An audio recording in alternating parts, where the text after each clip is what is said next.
Testing web applications with Playwright. It's time to play your tests right.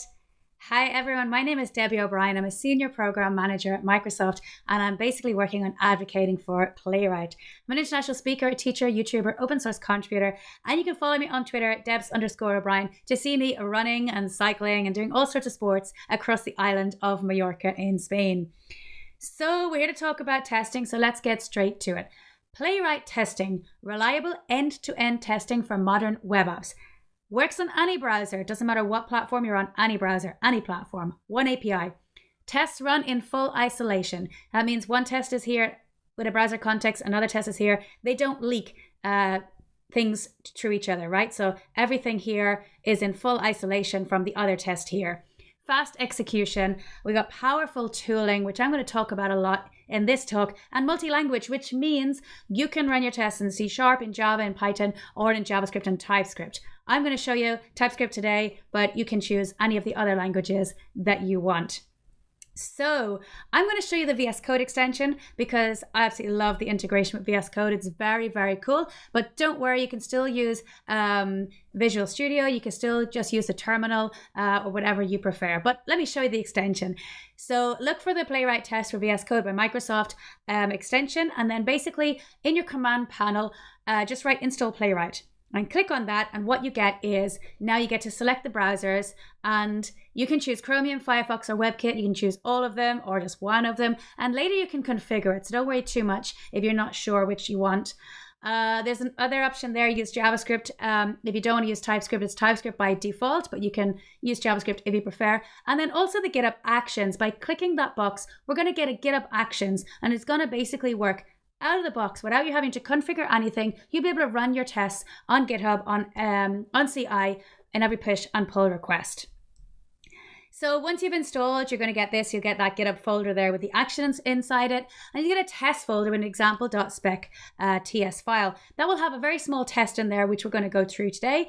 And then there's a test example file, which has a to-do demo app. And you can have a look at that in more detail. And then the Playwright config, in case you wanted to later add or remove some of those browsers or put testing for mobile Safari or set up a dev server to run your application on localhost 3000 before you run your tests, etc. You can do all that in the config, but you very rarely need to touch the config because everything just works. So when you want to run tests, you can run all tests. You can run a set of tests, a single test, and tests run in parallel without you having to do anything. Automatically runs in parallel, which makes them super fast.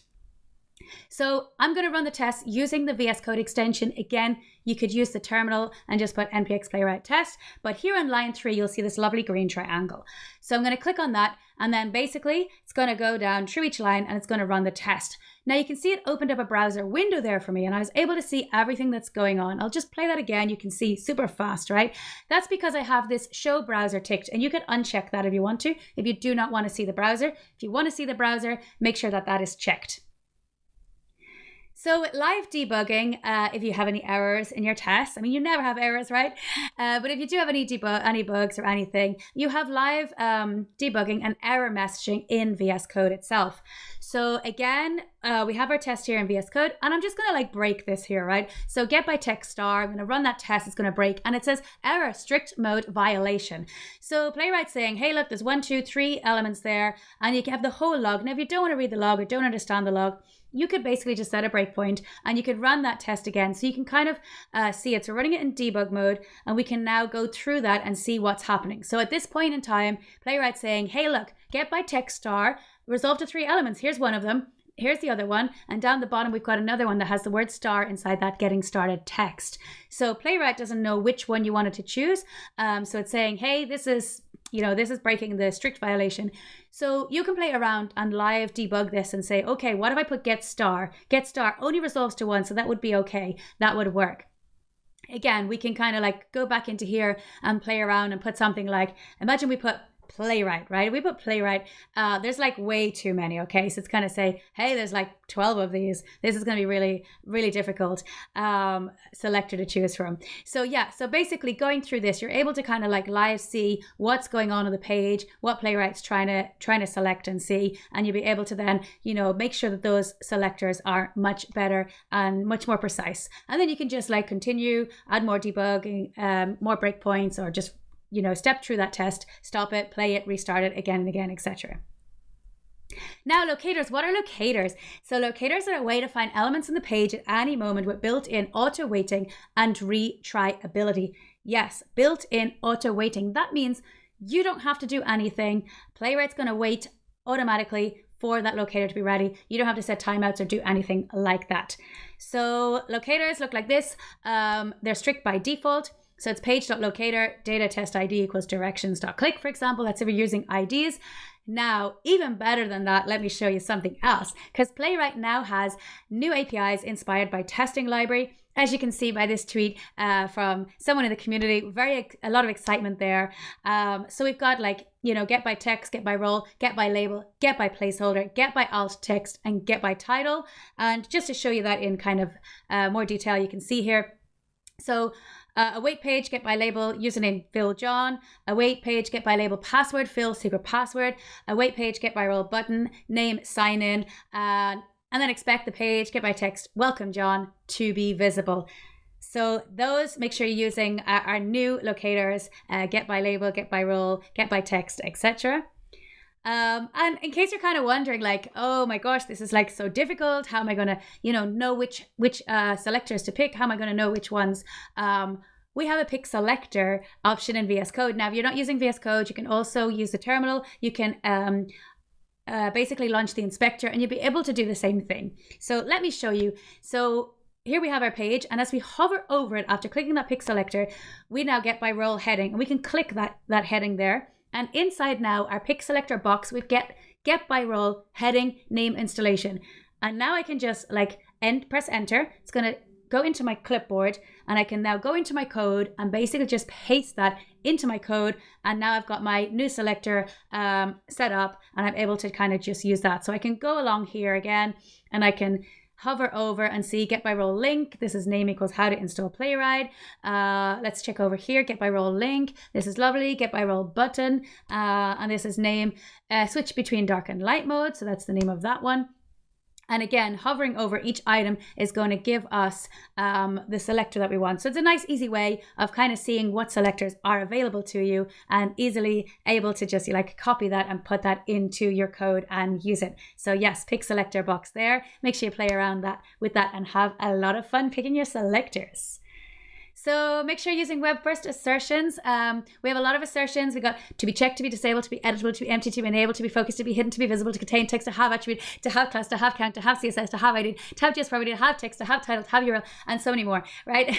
So I should be a rapper, right? Yeah, so they're all your assertions. So that's what's going to give you that auto weighting. So make sure you're using those assertions to make sure you get that.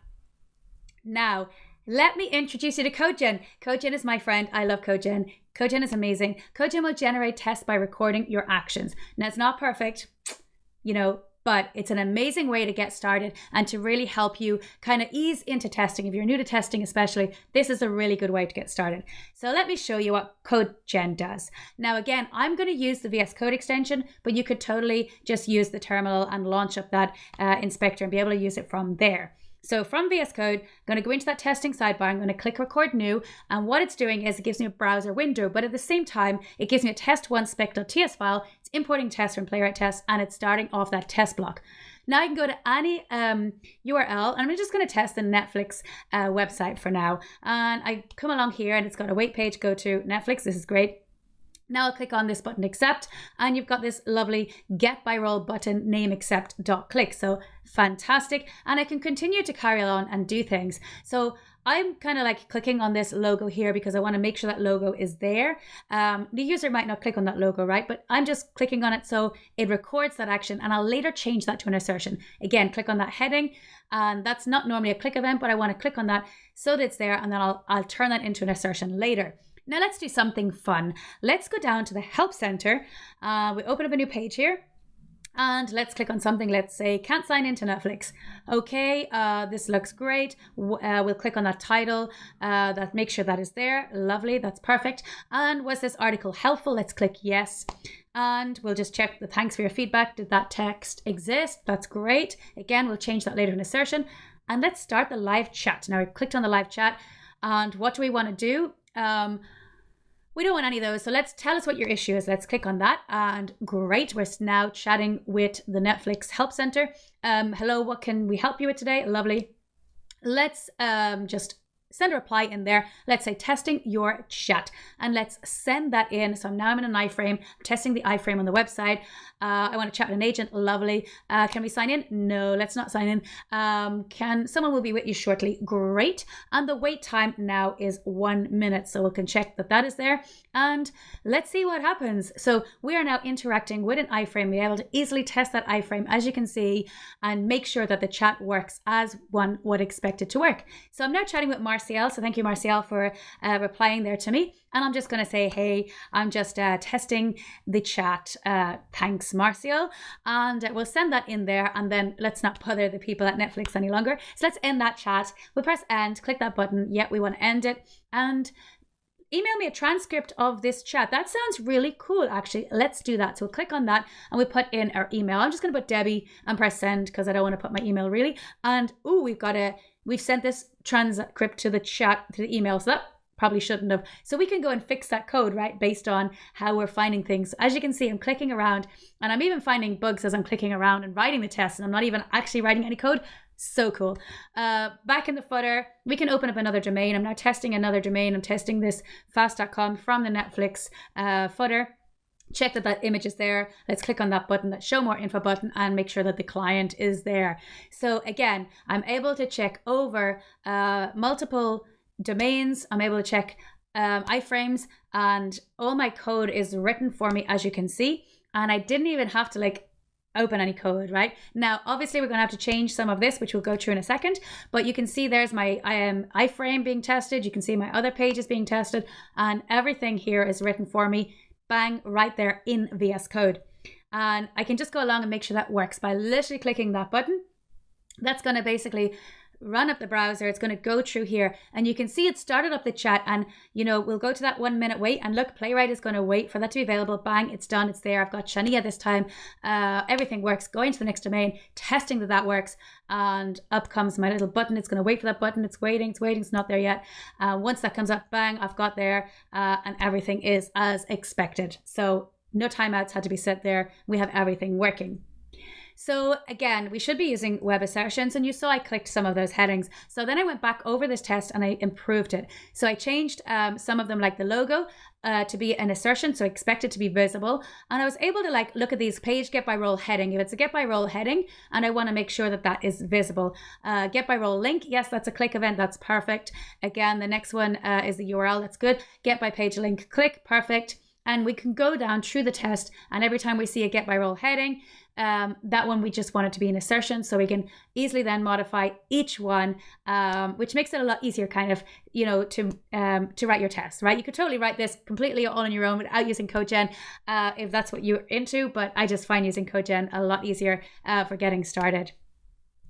So let's talk about show reports. So when you've got your tests, this is at the moment now, I need to use the terminal for this. I can't use the VS Code extension. So I want to run my test first, npx playwright test, and then I want to show report, npx playwright show report. Now what this gives me is a whole report of my tests, and I can see, whoa, it failed on Firefox, it passed on Chromium and WebKit, and then I could go in and inspect what happened in Firefox. I can see a whole log of it.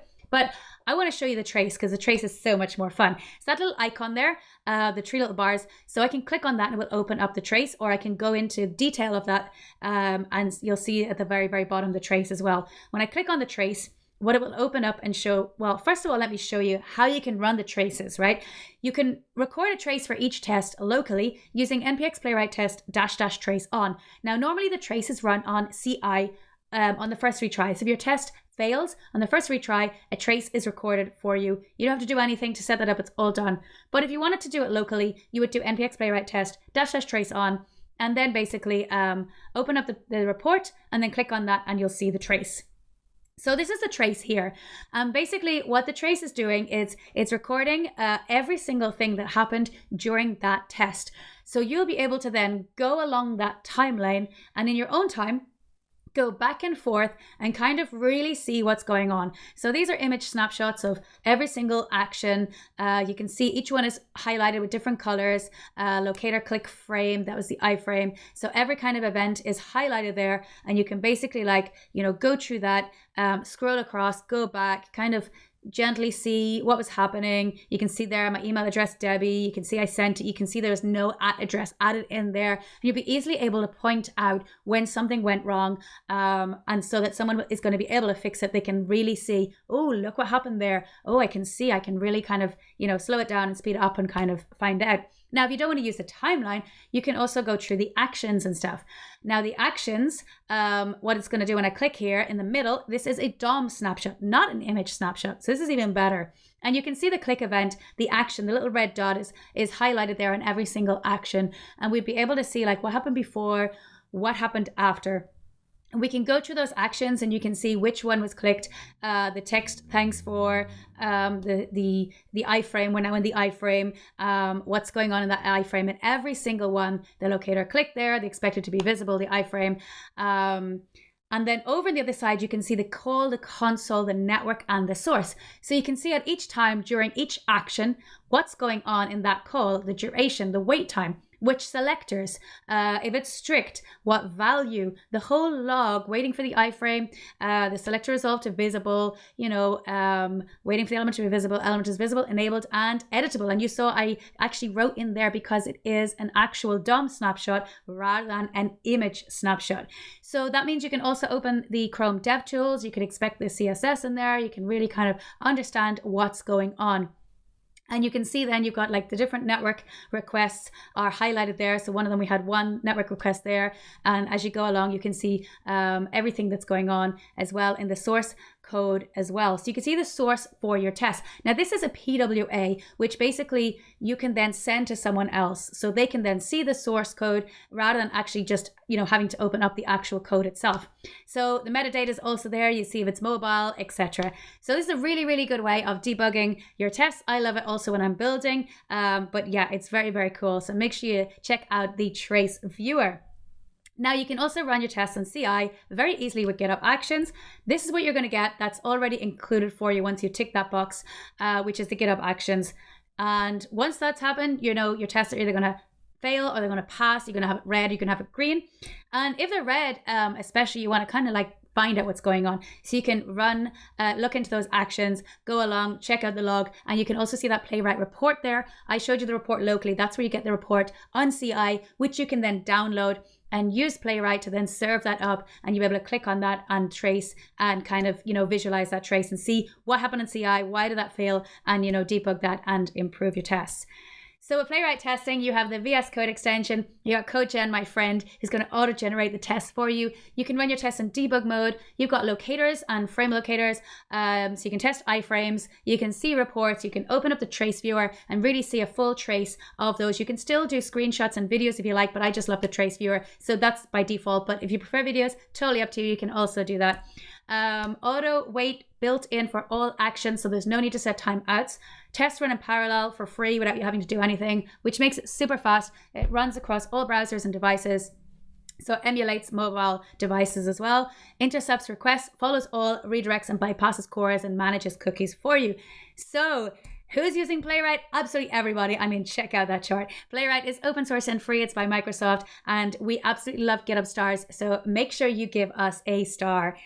And these are our amazing ambassadors. Check them out. They're on our community tab, ambassador page, and they're creating amazing content on Playwright. So do connect with them and check out their video and courses and blog posts and etc. And make sure you're following them. But seriously, I just have one question for you. Are you ready? Are you ready for the question? Are you ready to Playwright? I want to hope to see you all basically in the Playwright community, creating great tests. Let's improve the testing scene in general. Let's write better code. Let's test that code. And let's just have some fun and make testing easy and fun. That's the goal. Thank you very much for your time. Check out our docs, check out our Twitter, check out our YouTube and our community Slack channel. And if you want to reach out for anything, you can find me, Debs_Brian on Twitter, my website, debbie.codes. And I really look forward to seeing so many more of you in the Playwright community. Thanks, everyone. Bye.